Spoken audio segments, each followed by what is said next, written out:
Je viens répondre à l'honneur qui m'est fait par ces femmes et ces hommes de valeur issus de la diversité de notre diaspora, des femmes et des hommes qui, pour la plupart, n'ont pas de couleur politique et veulent ou se portent en tout cas sur ma candidature. C'est un grand honneur parce que ça se fait au-delà de mon parti politique qui est l'UDPS. Et je trouve que c'est une marque de confiance extraordinaire qui méritait que je me déplace pour les remercier, chacune et chacun d'entre eux, et, et les inviter à venir avec moi dans cette aventure, aventure entre guillemets, mais qui sera peut-être même périlleuse, qui est celle de relever le niveau de notre pays, redorer le blason terni de cette nation congolaise, de ce peuple qui mérite mieux, redonner confiance et fierté à nos compatriotes d'appartenir à ce pays formidable, extraordinaire, qui mérite un meilleur sort. Président, vous avez dit que c'est un honneur, et cela est vrai, mais c'est aussi une charge. Vous avez beaucoup de gens qui sont derrière vous actuellement et qui croient en vous. Et si nous voyons un peu ce qui est en train de se passer aujourd'hui au sein de la République, on sent qu'il y a vraiment un laisser-aller au sein de l'opposition. Qui est opposé aujourd'hui, qui ne l'est pas? Est-ce que l'opposition est-elle unie? Vous avez pris une pose de position actuellement qui, des fois, est très mal comprise. De quelle manière pouvez-vous défendre votre lecture par rapport au bien-être de la nation? Oui, je l'expliquerai, si vous le permettez, à un autre moment. Hein. Je parlerai de cette position à un autre moment. Mais à mes amis, j'en ai parlé quand on était entre quatre murs. Mais ça fera vraiment l'objet de toute une conférence pour que j'explique cette position. Je suis le premier, comme vous pouvez vous en douter, à regretter ce cafouillage, cette cacophonie qu'il y a au sein de l'opposition.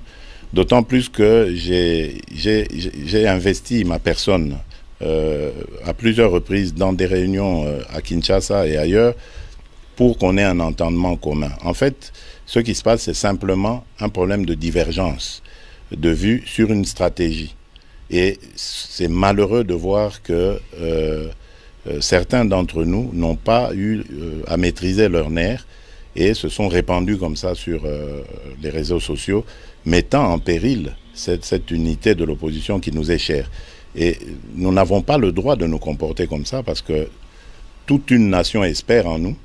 Et au-delà même de la nation, nous qui avons la chance d'avoir des contacts diplomatiques internationaux, nous pouvons dire beaucoup de sympathie se portent sur notre cause, celle de l'opposition. Et beaucoup de déceptions aujourd'hui se manifestent vis-à-vis de cette cacophonie. Donc il faut très vite revenir à la raison, calmer nos ardeurs et réfléchir sur ce à quoi j'ai invité nos amis de l'opposition, tous les amis de l'opposition hier dans un tweet, c'est-à-dire à se pencher sur nos priorités qui sont la désignation du candidat commun et les défis à relever vis-à-vis du fichier électoral, parce qu'on n'en parle pas beaucoup. J'entends les gens parler de machines, mais moi je crois que le fichier électoral corrompu fait plus de tort que la machine. Donc machine à voter et enfin fichier électoral et puis machine à voter. Réfléchissons là-dessus, nous pouvons le faire, au lieu de passer notre temps à nous invectiver, à nous vilipender sur les réseaux sociaux. Ce n'est pas du tout honorable. Et c'est même criminel en ce moment où le peuple a besoin de nous. Président Fachi, apparemment vous faites peur. Ça doit être le cas. On parle de candidature commune. Est-ce que ce n'est pas une stratégie politique de vous vilipender par-ci, par-là, d'amenuire votre crédibilité politique afin que l'on puisse choisir ailleurs? Ou bien c'est quelque chose de voulu, volontaire, votre visage ne plaît pas? Non, je n'irai pas jusque-là. Moi, je pense que la candidature unique est nécessaire. Stratégiquement, elle est nécessaire. Vous savez, si nous sommes tous ensemble, regardez un peu ce qui constitue aujourd'hui cette opposition. Si nous nous mettons vraiment ensemble, nous couvrons l'ensemble du pays. Il n'y a personne qui peut nous dire qu'au-delà de ce que nous représentons, lui, il a su capter les voix des Congolais. C'est pas possible. Si, tel que nous sommes, je ne veux pas citer pour frustrer les autres, mais tel que nous sommes constitués dans cette opposition, si nous nous mettons ensemble derrière un candidat, nous sommes sûrs de l'emporter. Donc, ça n'a rien à voir avec une stratégie visant à exclure. Non. Je pense qu'avec les amis, nous y arriverons. Je le souhaite en tout cas. Mais le plus important pour moi, au-delà de la désignation du candidat commun, c'est l'unité. Face à l'unité, avec plutôt l'unité, nous pourrons faire face à n'importe quelle adversité. C'est plus important que tout d'être unis, d'arrêter ces sottises. Je l'ai déjà dit lors du grand meeting, du grand rassemblement que nous avions fait le 29 septembre dernier. Au-delà de toutes nos divergences, c'est l'unité qui importe. Il faut que nous soyons unis pour faire face à l'adversité. Et sans ça, nous allons nous fragiliser et ce serait dommage parce que ça risquerait de faire la part belle à ce pouvoir qui est pourtant finissant, décadent et qui n'a plus rien à offrir. Je me réserve certaines questions, mais bon, revenons à la dynamique, vu que vous étiez leur invité. De quelle manière pensez-vous travailler avec eux, la main dans la main?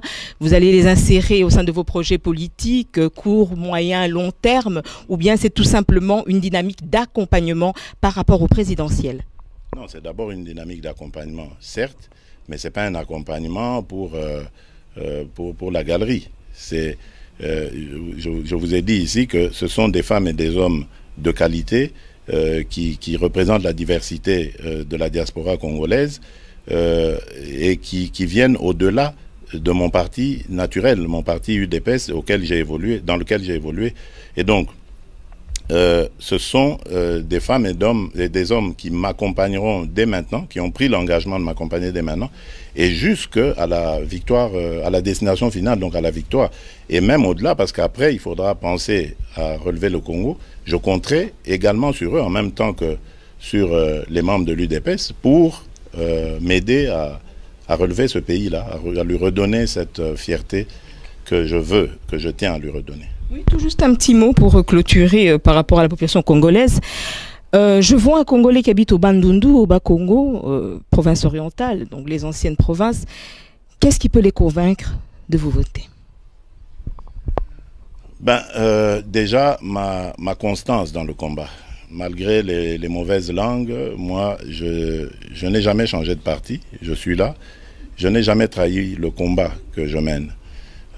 C'est vrai, certains disent que j'ai pas d'expérience. C'est vrai, j'ai pas d'expérience de la gestion politique parce que j'ai toujours refusé de me compromettre au moment où des occasions m'étaient offertes d'avoir cette expérience. Je l'ai refusé parce que je ne vois pas comment j'allais tirer mon épingle dans ce jeu, dans cette mare à crocodile. Je veux d'un Congo prospère, un Congo où on peut instaurer un état de droit, un Congo où la loi sera la même pour tout le monde. Et ce Congo où les dirigeants vont enfin comprendre qu'ils doivent rendre compte au peuple qui leur donne le mandat d'exercer de présider à ses destinées. Donc, je pense que je suis celui-là qui peut être ce dirigeant-là parce que ce président-là plutôt parce que je suis le dirigeant d'un grand parti politique.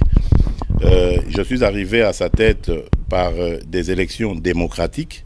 J'ai donc prouvé que je tenais à la démocratie et j'ai donc prouvé pour la première fois dans notre pays qu'un parti peut survivre à son leader. Parce que beaucoup donnaient l'UDPS pour perdu après le départ inopiné de notre cher président.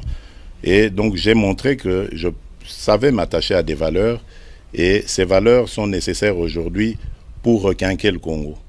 Le Congo vit dans des antivaleurs et il faut quelqu'un qui peut penser à cela, à ramener les valeurs, à changer les mentalités pour que les Congolais comprennent que la corruption, l'impunité, la mauvaise gouvernance sont les fléaux qui sont à la base de nos malheurs aujourd'hui. Donc, je m'inscris dans cette logique et je crois qu'avec les femmes et les hommes qui m'entourent ici et aussi avec les femmes et les hommes qui composent l'UDPS, nous allons réaliser ce rêve. Et au-delà de l'UDPS, il y a nos alliés, tous ceux qui nous ont rejoints, qui sont sur nos listes. Nous allons réussir ce pari.